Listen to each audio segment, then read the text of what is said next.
entire money-structured and materialistic-oriented society is a false society. Our society will go down in history as the lowest development in man. We have the brains, the know-how, the technology, and the feasibility to build an entirely new civilization.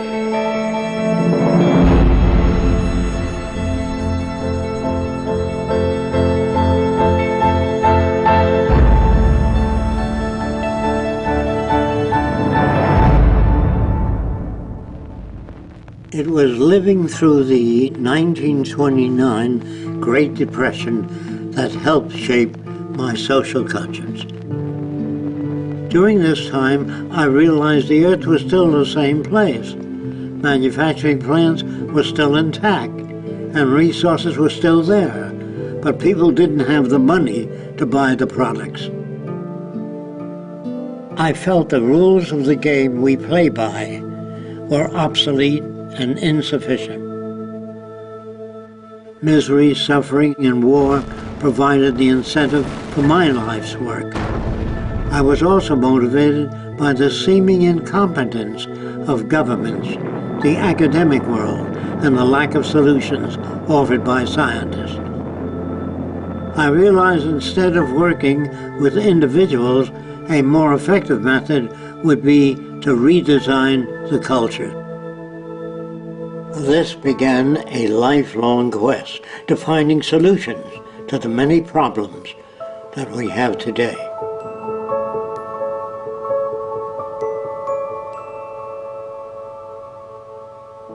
This presentation is a feasible plan for social change that works toward a peaceful and sustainable global civilization where human beings, technology, and nature coexist. It outlines an alternative to strive for, where human rights are not only paper proclamations, but a way of life.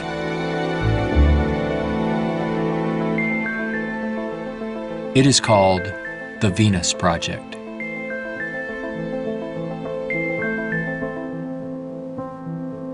Its founder, Jacques Fresco, calls for a straightforward redesign of the culture in which war, poverty, hunger, debt, and unnecessary human suffering are viewed not only as avoidable, but totally unacceptable.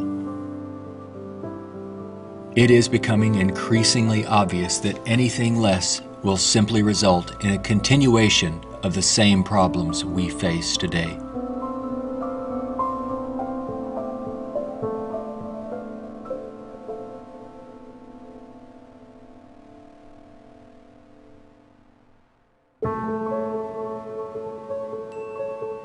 The Venus Project's Research Center, constructed by Fresco and Roxanne Meadows, is located in Venus, Florida.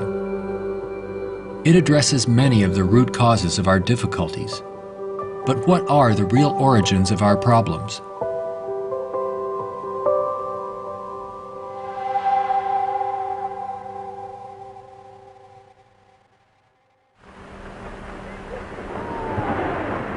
At present, we are left with very few alternatives, since we're on a collision course of our own making. Answers from yesterday are no longer relevant. Considering the damage already done to the environment, we are rapidly approaching a point of no return, where nature will dictate the course. Either we continue as we have, with outmoded social customs and habits of thought, thereby threatening our future. Or we apply a more appropriate set of values, relevant to a sustainable society, with more opportunity and freedoms. Americans have been conditioned in their kind of society to get a different kind of car next year, to buy a new television set or a tape recorder. We are radical as hell.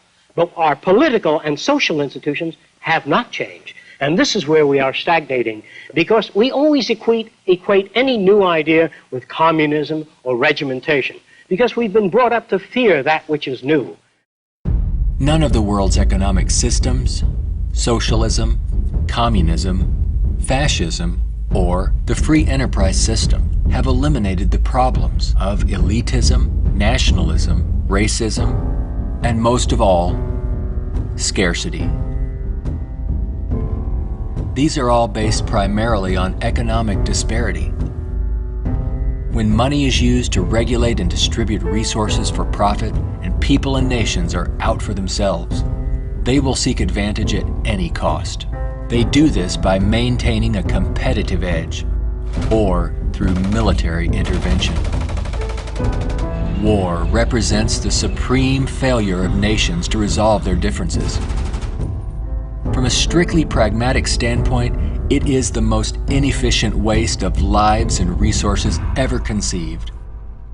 Most wars are for the control of resources and maintaining your position of differential advantage. They're not based on the dignity of man. They're not based on elevating human beings. It might elevate the human beings in the country that's the victor.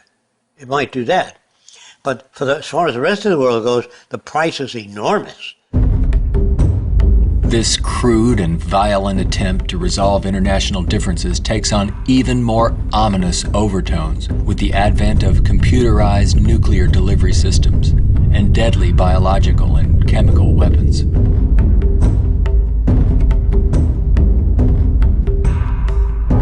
Yet it is a windfall money-making opportunity for those who profit by the military-industrial complex. If the profit were taken out of wars, do you really believe we would have them? If they draft you into the army to serve this country, you put up your life for this country, they should draft all the war industries. Every cannon maker, machine gun maker, automobiles, jeeps, warships, all drafted, so that on the same basis of pay as the army. Then it's real. But if you make millions selling warships, machine guns to the army, then it's corrupt. I would, if I had my way, if we had millions of men in the army, I'd send them to school to become problem solvers, how to get along with other nations. That's what we have to do, not kill. When soldiers are just killing machines, they're trained to kill. I would train them to be able to go to Mexico and bridge the difference, and go to the Arab world, see if they can bridge the difference. So bring them all together, all the nations. War is not the only form of violence imposed upon people.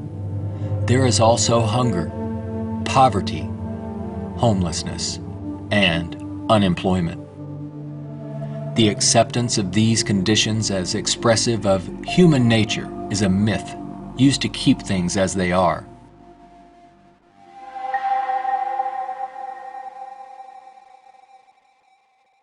Genetics has nothing to do with greed, business, race prejudice. All of the operant systems in any society are part of your education, the books you read, the role models you follow, and the people you admire. The genes have nothing to do except with the color of your eyes, the shape of your nose, perhaps inherited features. The genes do not control values. And even if you're born with a much better brain than another person, meaning better receptors, the quality of the tissue is better, I would say that if you have a better brain and you live in a fascist country, you become a fascist faster. The brain has no mechanism of discrimination. The brain can't tell you what is relevant or less relevant, except experience. We are not born with greed, envy, hatred, or bigotry. Our behavior and values are reflective of the culture we are exposed to. If you were raised by the headhunters of the Amazon, you'd be a headhunter. And if I said to you, doesn't it bother you to have 5 shrunken heads? You say, yes, my brother has 20. So, is he nuts? No, that's normal to his culture. social and environmental problems will remain insurmountable as long as few nations control most of the Earth's resources, and the bottom line is profit over the well-being of people. Putting profit first results in unnecessary suffering and aberrant behavior prevalent today.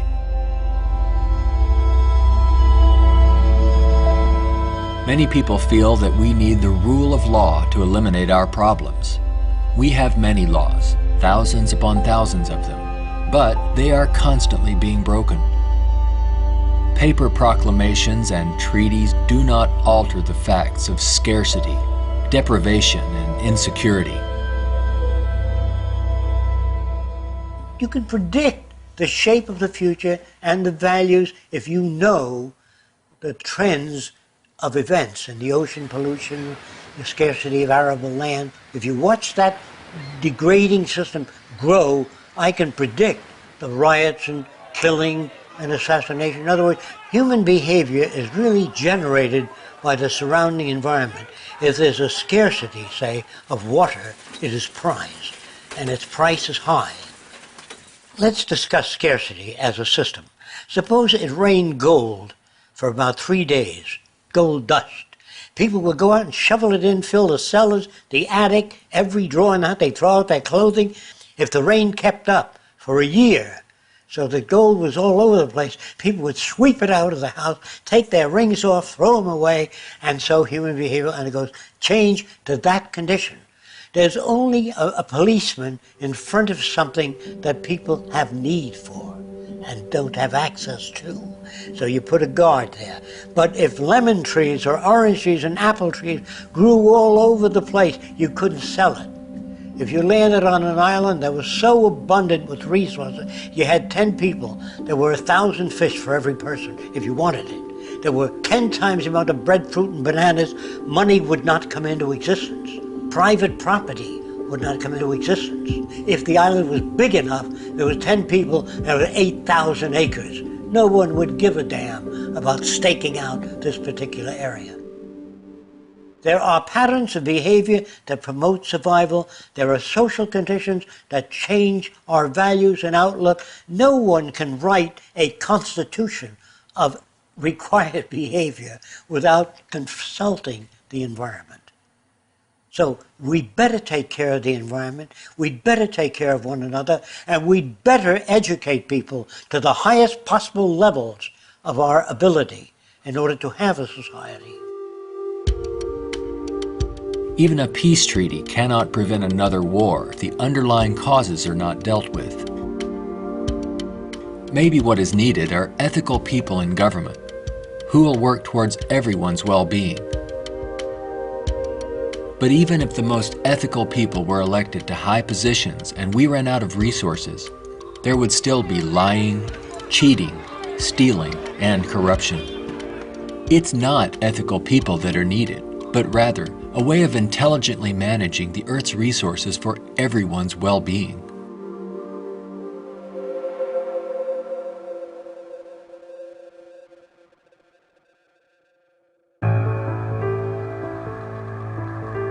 Let's examine our social arrangements further. To maintain our economy, products must continuously be sold. To assure this, they are deliberately designed to wear out and break down. Maybe you've noticed this usually happens right after the warranty expires.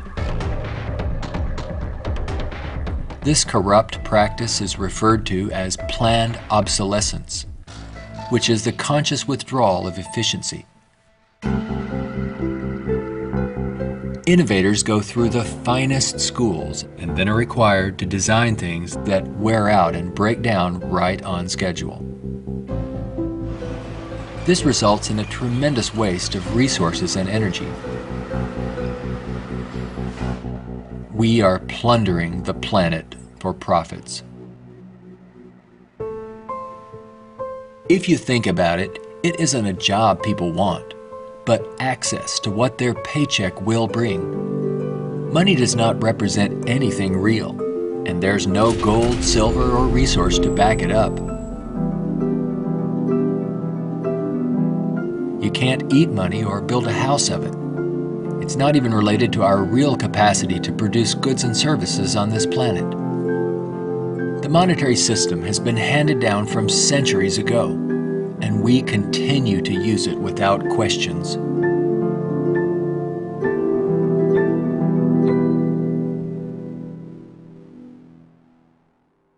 This system will keep installing more and more automation, cutting down on the purchasing power of the majority of people.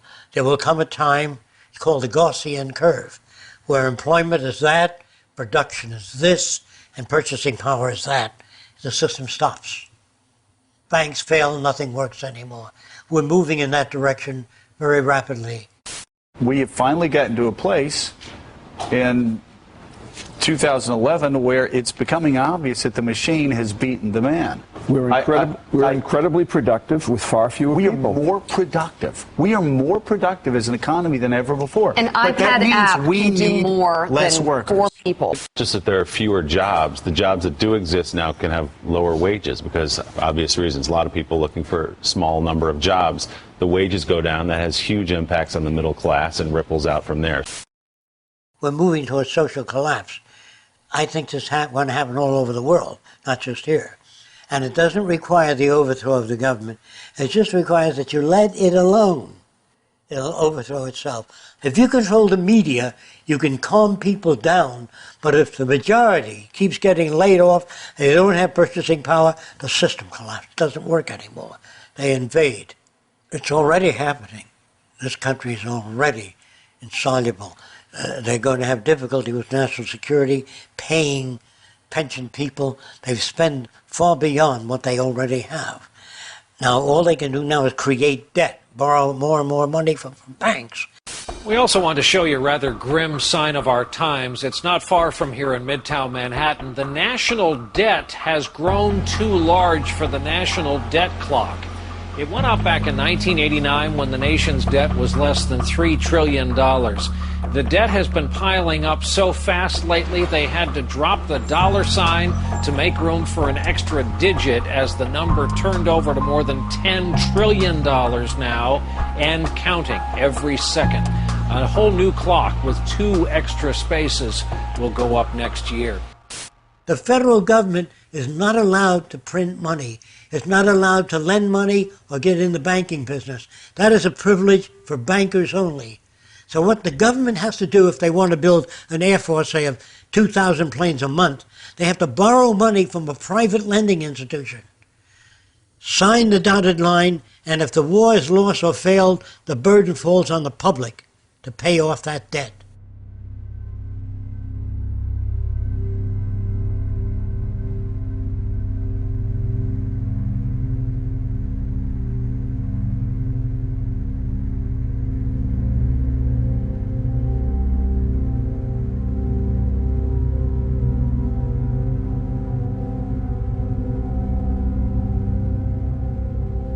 We find ourselves and our social constructs in a transitional state, a matter of social evolution. If we want to make it through these turbulent times, we must be able to adapt to change. All things change, including our social systems. Albert Einstein stated, "We cannot solve problems by using the same kind of thinking we used when we created them." Earth is still abundant with resources. Our practice of rationing resources through monetary control is no longer relevant and is actually counterproductive to our very survival. Today, we have highly advanced technologies, but our social and economic system has not kept up with our technological capabilities, which could otherwise easily create a world of abundance for all, free of servitude and debt. How can this be possible? There is not enough money to feed or house all people on this planet, let alone accomplish these more ambitious ends. But Earth has more than enough resources to meet the needs of all people, but only if managed intelligently.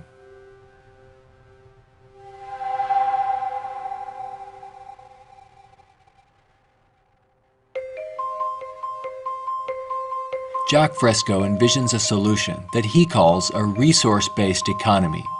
It is a socio-economic system in which all goods and services are available to everyone without the use of money, barter, credit, debt, or servitude of any kind. It is unlike any social system that has gone before. Fresco arrived at this direction through 75 years of study and experimental research.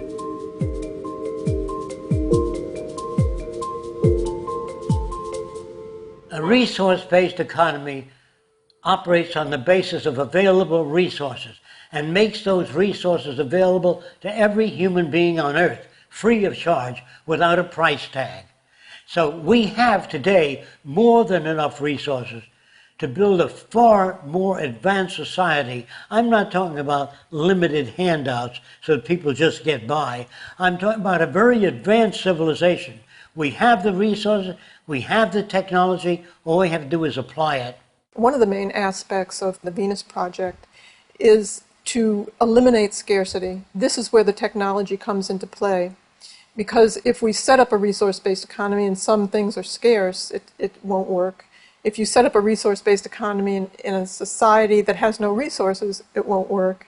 So today with our technology, we can make things available. We can eliminate scarcity. We can create an abundance. As long as we can create that abundance, that will eliminate greed and selfishness and a lot of crime and a lot of aberrant behavior.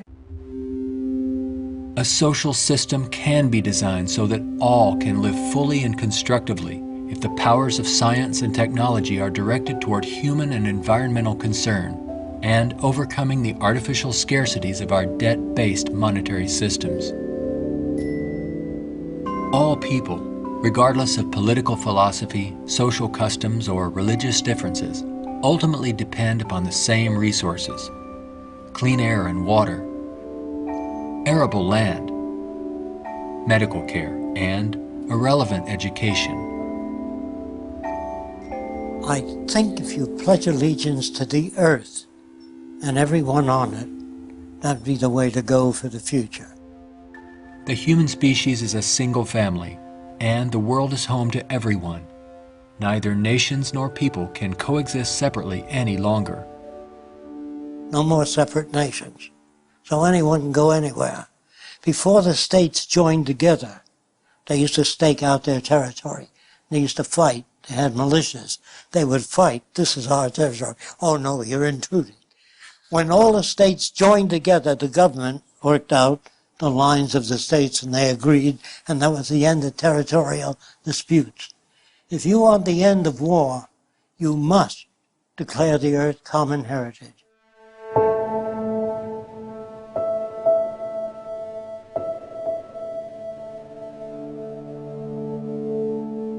This has nothing to do with those who want to form an elite world order with themselves and large corporations in control and the rest of the world subservient to them. On the contrary, a global resource-based economy enables all people to reach their highest potential, where they can thrive and grow in a society that works in their behalf, a society that protects and preserves the environment as well, one that understands that we are part of nature, not separate from it.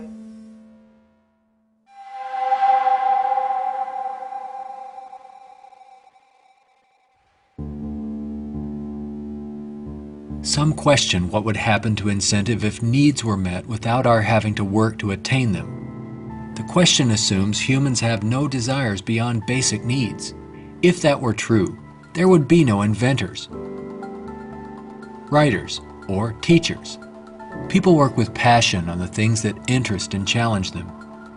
Let's enable all people to have the opportunity to partake in the greatest challenge one can have, improving our world for everyone. Individuality will be emphasized rather than uniformity. This social arrangement will generate a new incentive system that values the protection of the environment and social concern, rather than the shallow, self-centered goals of wealth, property, and power. It does not call for uniformity. It absolutely calls for diversity. The more diverse people are, the more individuality. So we emphasize individuality, creativity, innovativeness. This is the essentials of the design. It is not a group of scientists telling people what to do, how to live, where to go, what to follow. Motivation and incentive exist when people have meaningful tasks. True growth and development occur when people are involved in creative, challenging, and constructive endeavors. However, motivation and incentive die in the daily grind of boring and repetitive jobs required to earn a paycheck. If you hand out things to people, if you fed them and clothed them and housed them free, they're not going to work in the morning because they don't need it. They got their housing, clothing, motion pictures, and entertainment. Well, why go to work? Work is painful, it's monotonous, it's boring. In the future, if people have access to all their needs, but they don't have any challenges, this is where it goes to pot. So people constantly are challenged by new things. In our schools, we challenge them with many things that are unsolved and many unresolved problems. If you're well-fed and well-clothed, that doesn't stop your brain from working. That would mean that every millionaire does nothing and is turned off because he got all the means. That's not true. There are many millionaires that work 18 hours a day and don't have enough time. It has to do with your background and your education. The more you know about oceanography, astronomy, and all that, the more interest, the more alive you are. And if you're just given food, clothing, and shelter, now you can go to work. You don't have to worry about making a living, which your incentive would be boosted considerably. So I call that a new and innovative incentive system.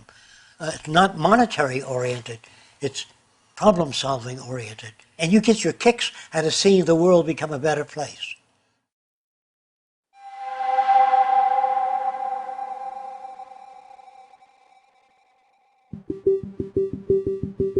How can we use our technology wisely so that there is more than enough for everyone? To achieve this, it's mandatory that the planning for it be based on the carrying capacity of the planet's resources. Our entire infrastructure must be redesigned and operated as coherent, integrated total systems.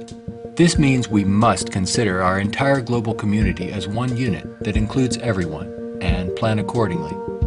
Only in this way can we use our technology to overcome resource shortages, provide universal abundance, and protect the environment. Therefore, a global survey is first needed to assess exactly what we have.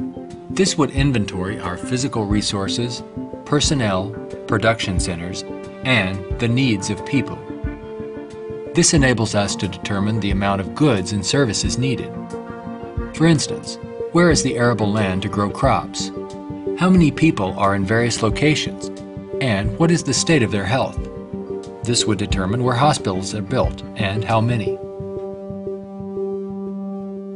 If you try to do that today, ask for a global resource survey of all nations, they'd wonder, what are you trying to do that for? To find if we got enough resource to fight you in armaments and other things? They would be skeptical, hesitant to give that information. So I would say it wouldn't work in today's culture. But after the ideas are put forth and the reason for it and the advantages gained by all the nations, it would have to be specific advantages that they can understand in their terms. And if they agree, then the survey would be conducted. It's not my opinion or the opinion of anyone else would be used. It's the size of the population, the availability of resources, the carrying capacity of the earth that determines what is done and how fast things move. See, today it's done on a totally different basis. But in the future, it'll all be based on a form of dynamic equilibrium. That means operating everything at the highest potential without environmental neglect. The key to achieving abundance and a high standard of living for all is to automate as much as possible in the shortest period of time. But during the transition, we have to bring together the technological capabilities of people working with computers and working with technology and building and designing methods of delivering these resources and the necessary industrial plants to process the resources. Our problems and their solutions are technical, not political. Most problems can be solved when technology and the methods of science are used to serve all people, not just a select few. But what is it that you want? You have to ask yourself, I want to live in a world where I don't have to fear that my children will go into another war, where there'll be deprivation or problems or disease. Do you know how to build that kind of world? No, I don't. Well, how do you go about it? You call upon the various divisions of science, bring them together, and say, these are the problems we'd like to solve. A scientific government doesn't mean that scientists rule or control people. It means they have better means for building transportation systems, better means for cleaning the air. They have the best means for restoring the ocean that we know of to this day. Computers can serve the needs of everyone when Cybernation is ultimately integrated into all aspects of this new and dynamic culture. One can think of this as an electronic nervous system, extending into all areas of the social complex. Their function would be to coordinate a balance between production and distribution, assuring there are no shortages or overruns. In this highly technical society, decisions are based on direct environmental, human, and industrial feedback. You can think of this as electrical sensors throughout the entire environment, from cities, factories, warehouses, distribution centers, transportation networks, all over the globe, gathering data for more appropriate decisions. The decisions are based on the needs of society rather than corporate or private interests. It is not automated technology or machines we should be wary of, but the abuse and misuse of technology by selfish interests. Remember, it is people who decide what ends the machines will serve. If technology does not liberate all people for the pursuit of higher aspirations and human achievement, then all its technological potential will be meaningless. You always do a positive and negative study before you engage in the actual reconstruction of an environment.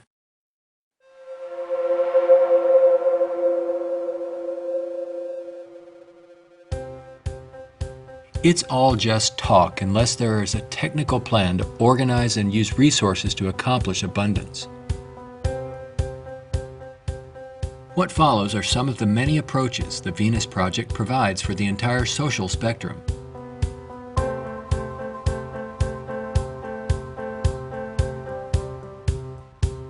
Today, more than half our population lives in cities that are polluted, dangerous, and waste energy.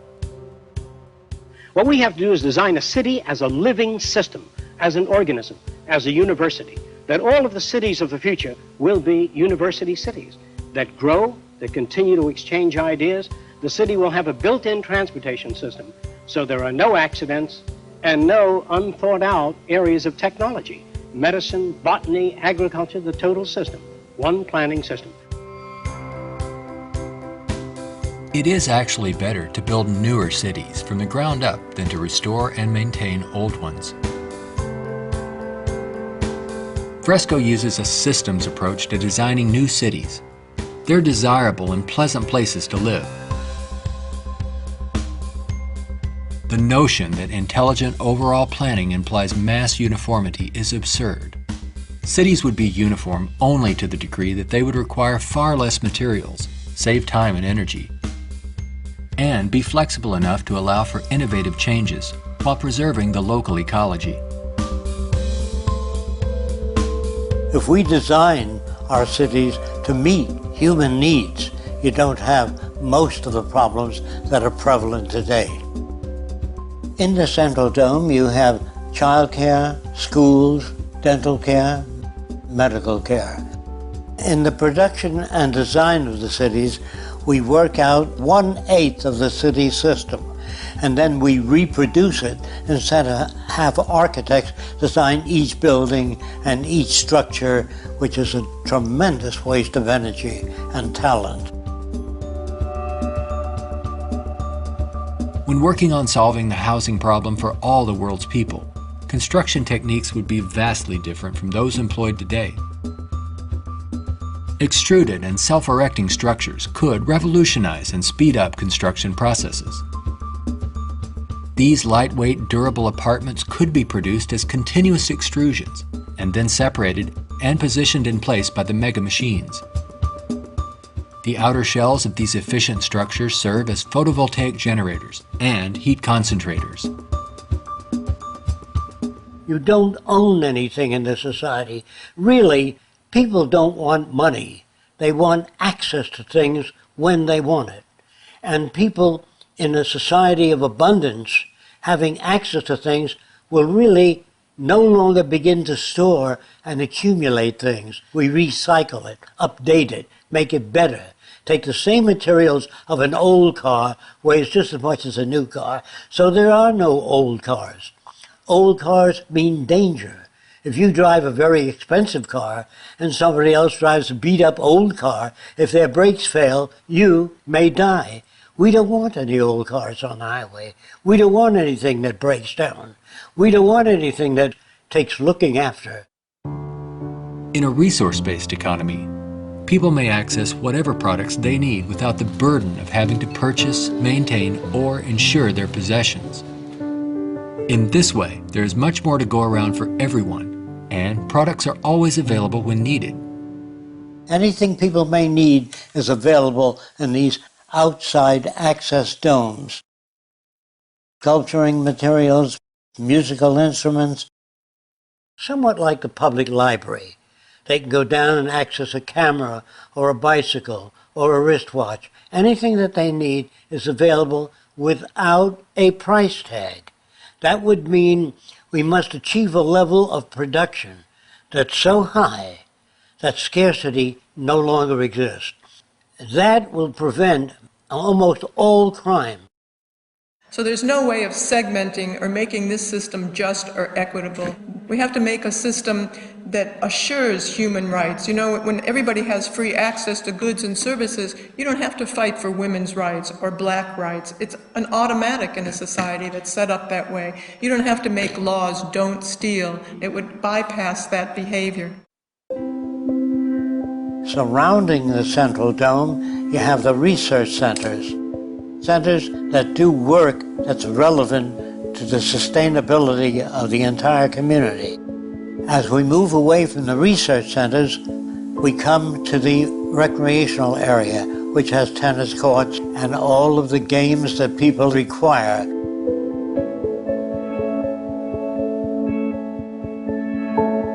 As we move away from that, we come to the residential district.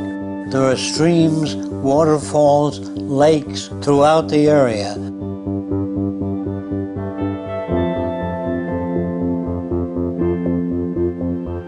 We could provide a wide range of unique homes and apartments that can be relatively maintenance-free, fireproof, and virtually impervious to adverse weather conditions.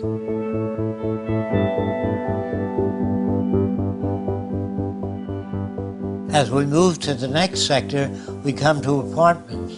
The reason some people want to live in apartments is because you have drama groups, you have gymnasiums, medical care, dental care, everything is built in to the central towers. I feel that in the future, people will move away from individual houses and live in larger complexes. As we move outward, we come to the indoor agriculture or hydroponic farms. Then there's also outdoor agriculture. The city would use the best of clean technology in harmony with nature, such as wind, solar, geothermal, heat concentrators, piezoelectric, wave, temperature differentials, ocean thermal vents, and much more.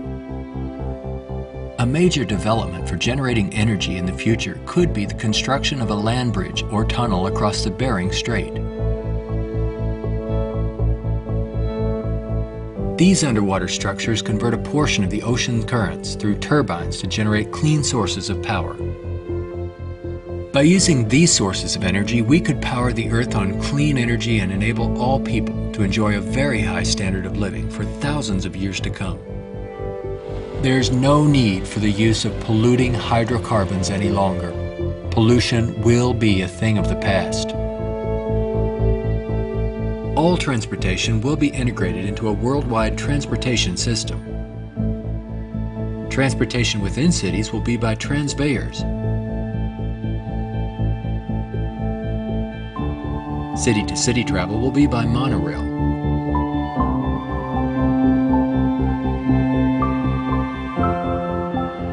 Maglev trains are utilized for long-distance travel. To enhance efficiency, this high-speed maglev train is equipped with removable sections, which can be disengaged while the train is in motion. Aircraft will display a wide range of configurations. These VTOL aircraft, or vertical takeoff and landing, are used to transport passengers and freight. The priority is safety rather than saving money or dealing with the lowest bidder. This modular freighter consists of detachable sections that can be rapidly loaded or unloaded. The number of sections varies depending on the amount of freight to be delivered. When all the sections are connected, they can be propelled as a single unit. Ships can be floating manufacturing plants that produce products while en route to their destinations. They can also serve as education centers, where children and adults travel worldwide, obtaining innovative education, not through vicarious study, but through experiencing and interacting with the real-world environment. A national transportation system would include a network of waterways, canals, and irrigation systems. They could serve to minimize the threat of floods and droughts while allowing for the migration of fish, provide natural fire breaks, emergency water sources, fish farms, and recreation areas. When we unleash science and technology directly into the social system without the restrictions of the marketplace, finances, or patents, we could achieve a very high standard of living within a very short period of time. This society would continuously improve, changing rapidly through new technologies, inventions, and ideas. It would be an emergent society rather than an established one like we have today. Imagine living in an extraordinary oceanic city, helping to restore the ocean environment while eliminating land-based population pressures.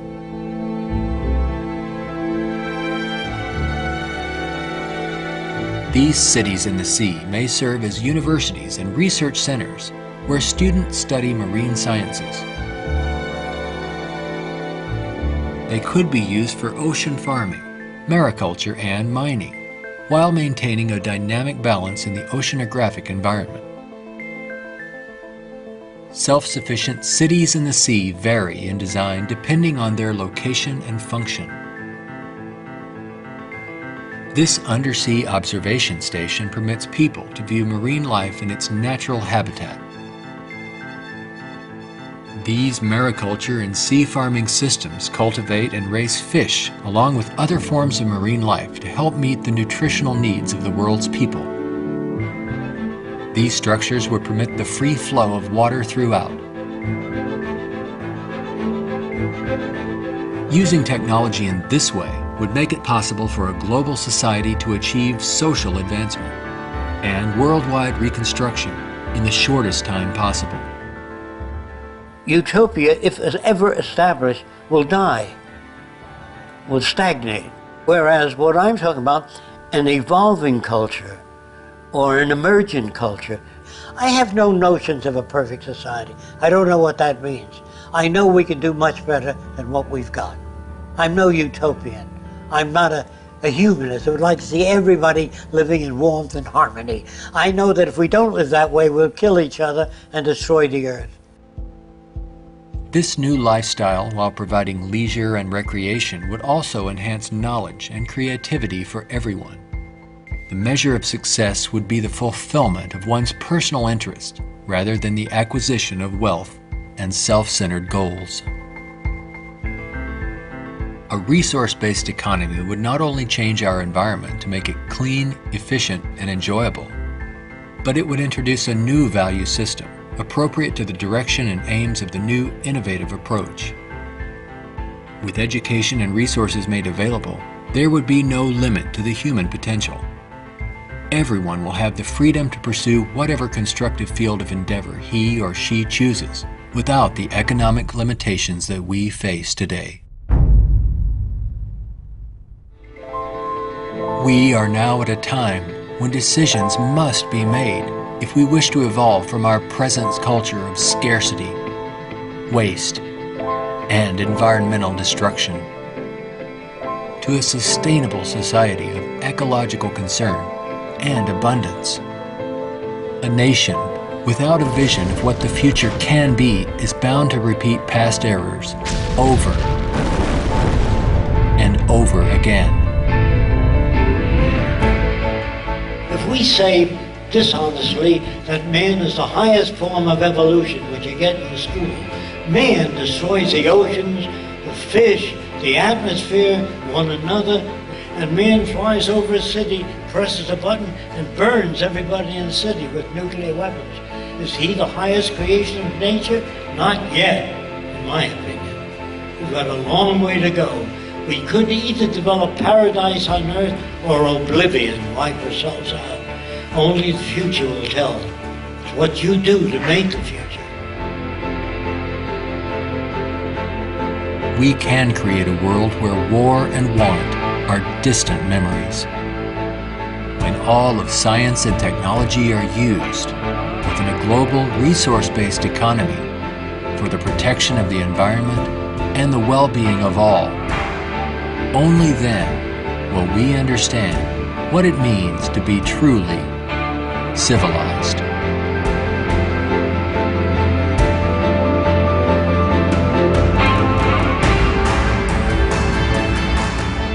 Be a part of the growing community of people working toward making the aims of the Venus Project a reality. Join us in our efforts to bring this vision of a positive future to a wider audience through the goal of a major motion picture. All of these things can be built with what we know today. It would take 10 years to change the surface of the earth, to rebuild the world into a second Garden of Eden. The choice lies with you. The stupidity of a nuclear arms race, the development of weapons, trying to solve your problems politically by electing this political party or that political party, that all politics is immersed in corruption. Let me say it again. Communism, socialism, fascism, the Democrats, the liberals, there are no Negro problems or Polish problems or Jewish problems or Greek problems or women's problems. They're human problems.